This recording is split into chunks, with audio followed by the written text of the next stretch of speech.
There's a truth that has remained hidden behind a veil of normality, something that Dr. Jacobo Grinberg kept deep within himself after years of silent meditation, rigorous research in UNAM laboratories, and an intimate encounter with the inexplicable. And this is the revelation, and I want you to listen to it with your soul, not just with your ears. You are not the person you think you are. It sounds like a self-help phrase, almost naive in its simplicity. But Grinberg would tell you, he said, the moment you truly integrate the weight of these words, the foundations of your reality will be shaken forever. Jacobo was not just a scientist in a white coat. He was a cartographer of the invisible who dedicated his life to unraveling the greatest enigma faced by humanity, the true nature of consciousness. He didn't speak of it as an abstract concept from textbooks, but as a vibrant experience, electric and sacred. It defines us in every millisecond of our existence. He understood that consciousness is not something we have, but something we are. Before we dive into the depths of the Syntergic theory and the secrets that could change your perception of the universe, if you feel that this is the moment of your awakening and you want to explore the limits of what science and spirituality can achieve together, subscribe to this channel now. By doing so, you join a community of seekers, people who aren't content with the surface and want to uncover the truth beneath the veil. Click the button to activate our consciousness together and avoid getting lost in the matrix. Take a moment to focus on Jacobo.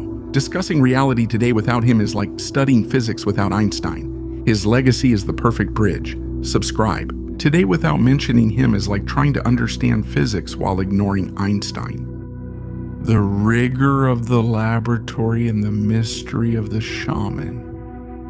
His disappearance in 1994, just before a crucial trip, and surrounded by theories involving everything from intelligence agencies to dimensional jumps, it only served to underline the importance of his findings.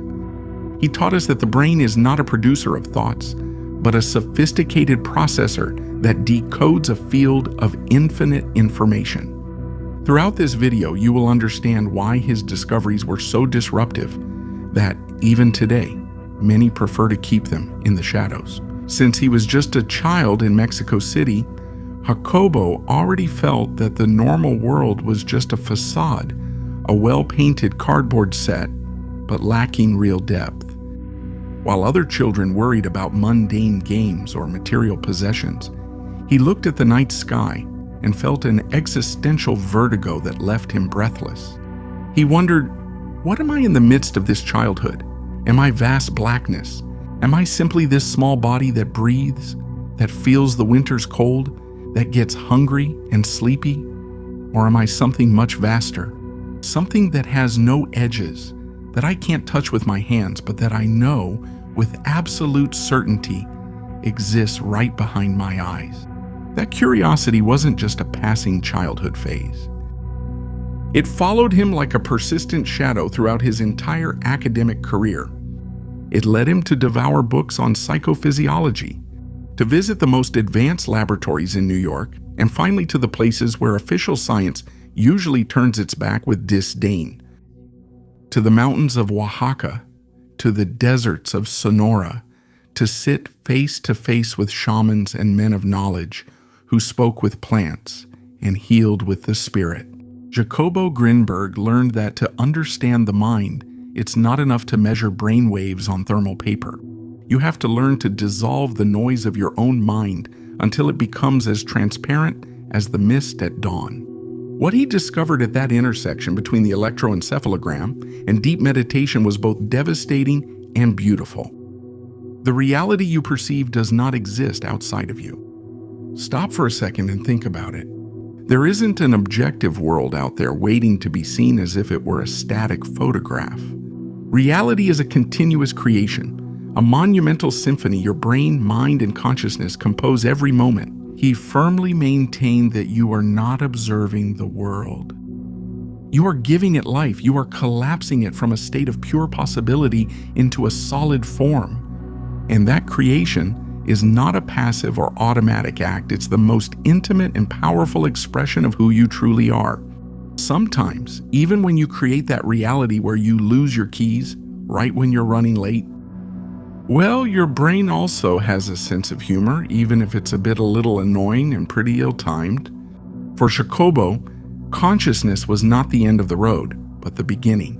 Traditional science has taught us that matter came first, atoms, stars, cells, and that after billions of years of evolution, consciousness emerged as a kind of lucky accident.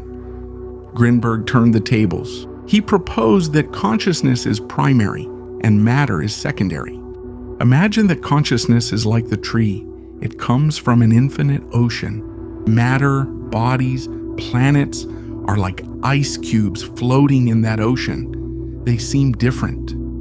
They seem solid and separate, but in essence, they are the same water in a different state of vibration. This idea, which today resonates with cutting-edge quantum physics, was the one that Jacobo Grinberg defended tooth and nail in front of a scientific community that looked at him with suspicion. He asked himself, how is it possible that a group of neurons, which are nothing more than cells with electrical impulses, can generate the feeling of love or the taste of an orange, or the wonder at a sunrise? Materialist science calls this the hard problem of consciousness. And to be honest, they don't have a valid answer. They'll tell you it's an epiphenomenon. It's a fancy word scientists use when they want to admit they have no idea how something happens, but they don't want to lose their aura of authority. For Jacobo, saying that the brain produces consciousness is like saying that a radio produces the announcers and the music it plays. Breaking the radio stops the music, but that doesn't mean the radio was the source. The radio is just the decoder. We've all had those dreams so vivid that, while we're in them, we don't doubt their reality for a second. In the dream, there's gravity, light, and other people we talk to who seem to have wills of their own. But when we wake up, we realize that everything, the sky in the dream, the ground we walked on, and the people we saw, was made of a single substance, our own mind. There was no real matter in the dream, only consciousness taking different forms. Grinberg claimed that our waking reality, the one we call real life, works under the exact same principle. The only difference is that physical reality is what he called a dream, a collective dream. It's a vibrational consensus. It's not that the world is a hollow illusion or that it doesn't matter. It's that its nature is much more flexible and mental than we've been allowed to believe. For you to understand how Jacobo Grinberg explained the creation of matter, we need to get to the heart of his technical proposal. The Syntergic theory. The name might sound complex, but its essence is poetic and profound. It comes from the union of synthesis and synergy. Jacobo proposed that the space around us is not empty. What we perceive as air or emptiness between you and the screen you are looking at is actually a structure with an unimaginably dense amount of information. He called this structure the lattice or the grid. Imagine an infinite three-dimensional network, a grid of pure energy vibrating at such a high speed that it appears invisible to our limited senses. The lattice is the very fabric of the universe, but it's not something inert. It's a reticular structure of living geometry. According to Jacobo, the lattice has a fundamental characteristic: coherence. In its original state, it is perfect, symmetrical, and contains all the information of the cosmos. It is like an ocean in absolute calm. However, when a distortion appears in that network, when something shakes the lattice, that distortion is what we perceive as a particle, as an object, as matter. This is where your role becomes crucial. Jacobo argued that your brain is not an entity separate from the lattice. Your brain is a part of the lattice that has become self-aware. Yes, Adam siado me pasa, siado me pasa. Through your neural processes, you create a distortion in that universal network. What we call perception is not that light hits your eyes and sends a signal to the brain, but that your neural field interacts with the cosmic lattice, and from that friction, the spark of reality arises. You don't see the world, you tune into the world. Exploring these depths of Grinberg's thought, trying to understand that we are architects of reality while dealing with the rush of everyday life, can be an overwhelming task. Sometimes we feel that time slips through our fingers and that we lack the space to nurture this new vision of the world. That's why I want to share with you something that has served as a refuge for me in the midst of chaos. It's Audible. Don't see it as just another platform, but as a gateway to knowledge that you can access while you walk, while you drive, or simply while you close your eyes before sleeping. Imagine letting the voices of the great seekers of truth guide you, listening to books about quantum physics, mysticism, or the expansion of the mind, allowing those ideas to sink deep into your subconscious without having to stop your life. If you use the link I left for you below in the description, you can enjoy a totally free 30-day trial. It's a wonderful opportunity for this journey we're taking today not to end when this video ends, but to keep expanding in your ears and in your heart. Give yourself that gift. Take the time to listen to what your soul is asking of you. Continuing with Jacobo's vision, we must understand that our brain acts as a filter. If we perceived the lattice in all its magnitude, we would go crazy. It would be like trying to listen to all the radio stations in the world at the same time at a deafening volume. That's why the brain selects only a small fraction of that information and organizes it into something that makes sense to us. A chair, a house, a tree, a person. Grinberg called this the process of neurativization. It's the way the brain takes the raw vibration of the universe and translates it into a human language. But here's where the trap lies. We've forgotten that we are the translators. We've started to believe that translation is the only possible reality. Jacobo Grinberg said materialist scientists are so focused on the map, they've forgotten the territory. They spend their lives studying brainwaves, but they ignore the ocean that produces them.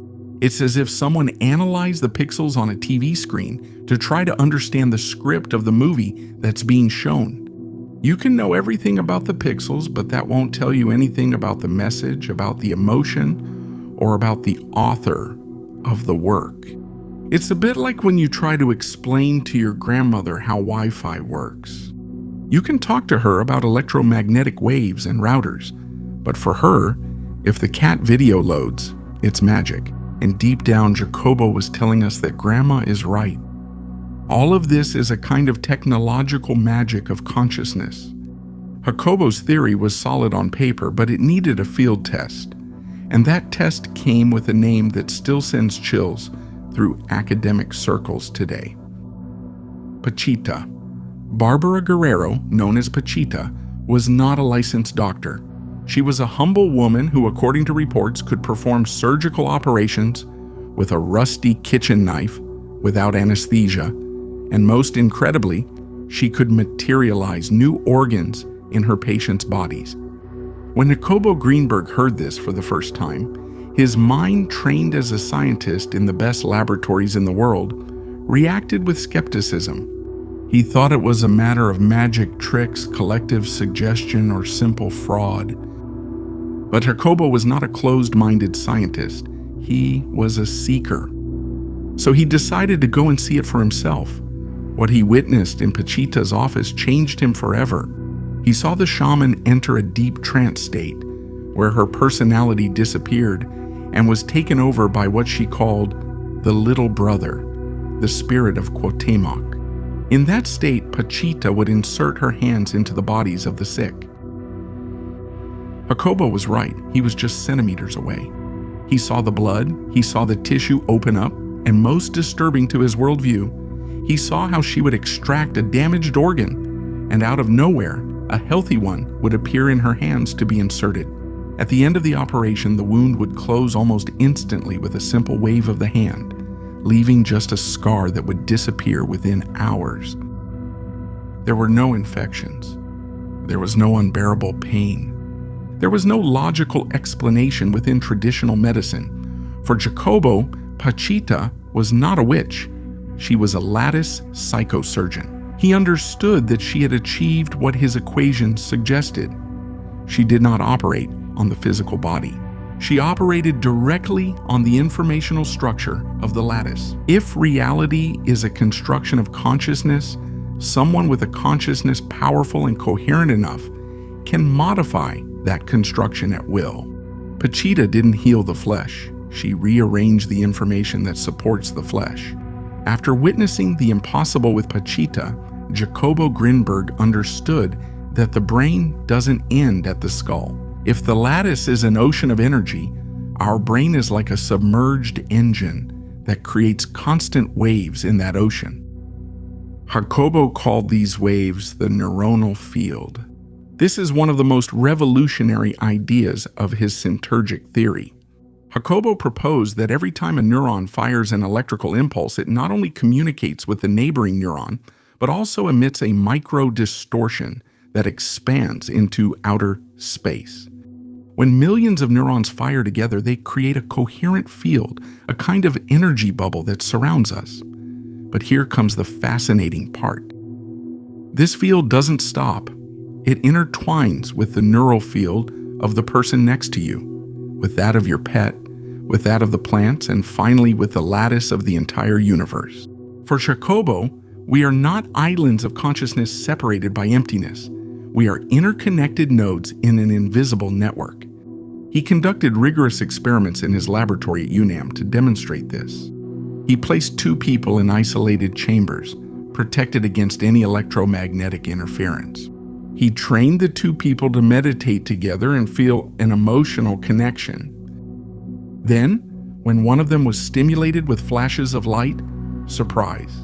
The brain of the person in the other room showed an identical electrical response, even though there was no physical way for them to know what was happening.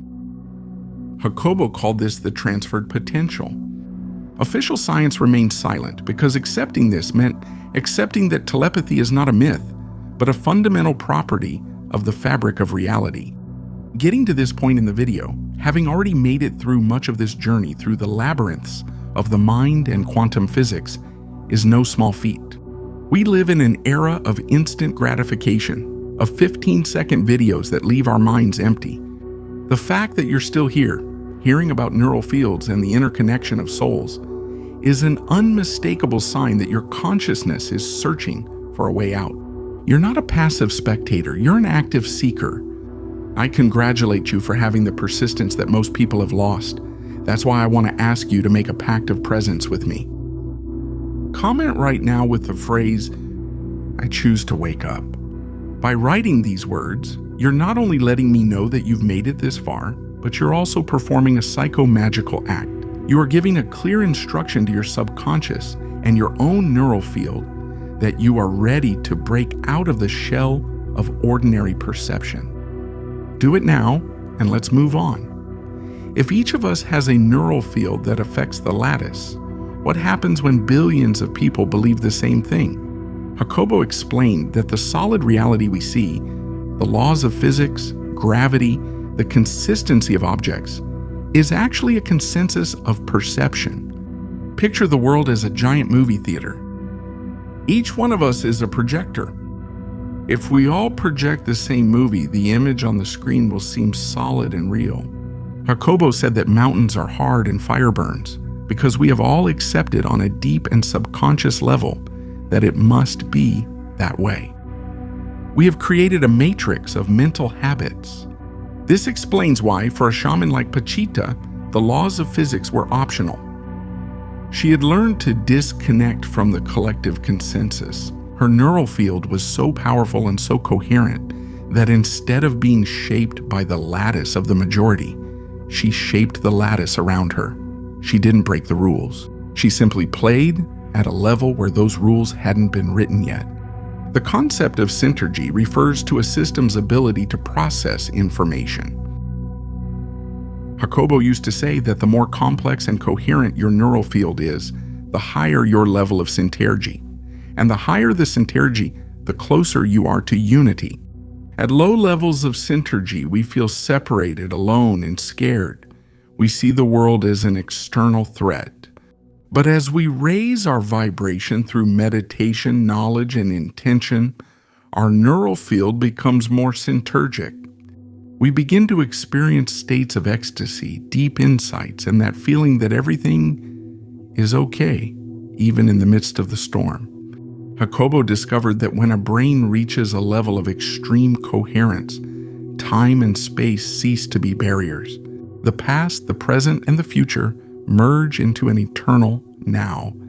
He believed that the next step in human evolution is not technological, but perceptual. We don't need better computers out there. We need to awaken the quantum processor we have inside our skull. He himself practiced what he preached. His students and friends say that Jacobo could enter such absolute states of presence that the atmosphere in the room would change. It wasn't stage magic. It was the physics of consciousness in action. He was convinced that we all have the necessary hardware to be superhuman. What we lack is the software, the education, and the courage to look inward without fear. After navigating through theories of cosmic networks and neural fields, you're probably wondering, how do I apply this to my daily life? Jacobo Grinberg didn't want us to be just theorists. He sought practical freedom. For him, the ultimate tool to hack the lattice is what he called pure attention or bare attention. Most of the time, our attention is dressed. It is covered by judgments, by fears, by labels. When you see a tree, you notice the idea of a tree, considering if it needs pruning or is blocking your view. Jacobo used to say that this is living in a second-degree simulation. Pure attention consists of observing reality as it is without interpreting it. When you manage to sustain your attention on an object or on your own breathing without letting thought intervene, something magical happens. The process of neurodiversion stops. The brain stops filtering reality to make it useful and begins to perceive it as it is, infinite. In that state of total silence, the observer and the observed merge. You realize that there is no me here and a world out there. There is only a field of consciousness experiencing itself. Jacobo claimed that at that point of union is where the true power of manifestation resides. It's impossible to close this chapter without addressing the elephant in the room. What happened to Jacobo Grinberg? In December 1994, at the peak of his career, Jacobo disappeared from the face of the earth without a trace. There were no notes. There were no prior threats. He simply vanished. Thousands of pages have been written about this. Some say he was silenced by international agencies because his experiments on transferred potential and telepathy threatened national security. Others suggest that he was taken to work on secret projects from which he could never leave. But there is a third theory, one that resonates with everything we've talked about today, the quantum leap. Many of his followers and scholars of the Syntergic theory suggest that Jacobo, after years of training his neural field and studying beings like Pachita, may have reached such a level of coherence that he managed to free himself from the collective consensus. Maybe he didn't go to another country, but rather his consciousness simply stopped tuning into this frequency of reality to inhabit a subtler one. Whatever the physical truth may be, his absence is the final reminder of his teaching. Reality is much more malleable than we dare to admit. His disappearance turned his life into his last great experiment. Jacobo's legacy gives us a final gift that eliminates fear at its root. The understanding that we are eternal. If you are the space where experience happens, and not the experience itself, then you are invulnerable. Jacobo used to say that death is only the dissolution of an interference pattern in the lattice. The body disappears. Personality, that set of memories and fears, fades away, but the pure consciousness that held all of that remains intact. It's like the space of a room. You can remove the walls, you can remove the furniture, but the space isn't going anywhere. It's always been there, and it always will be.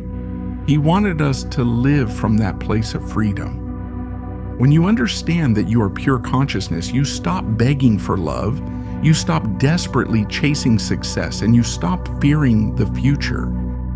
You start playing the game of life with the lightness of someone who knows he is the author of the play. Jacobo showed us that heaven is not above, but inside, waiting for the mind to become quiet enough to let it shine.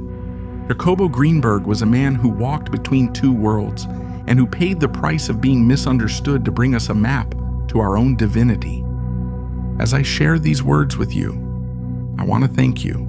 Thank you for opening your mind, for allowing these ideas to challenge your reality, and above all, for having the courage to question who you are. His final message was overwhelmingly simple. Don't forget who you really are. Beneath all the layers of your story, beneath your titles and your failures, you are pure, infinite, and eternal consciousness. That is your true home, and according to Jacobo, you have never left it. You had only fallen into a deep sleep. It's time to wake up. But understanding Jacobo's theory is only the first piece of the puzzle. If you feel yourself resonating with this information, it means your neural field is already changing. The next step is to learn how to apply this self-quantum psychology to tangibly transform your health, your relationships, and your abundance. That's why I've prepared this video that's now appearing on the screen. It's not a random suggestion. It's the natural and necessary continuation so that everything you learn today becomes a truly powerful tool in your hands. Click now. Don't break the momentum of your awakening. See you there to keep exploring the invisible.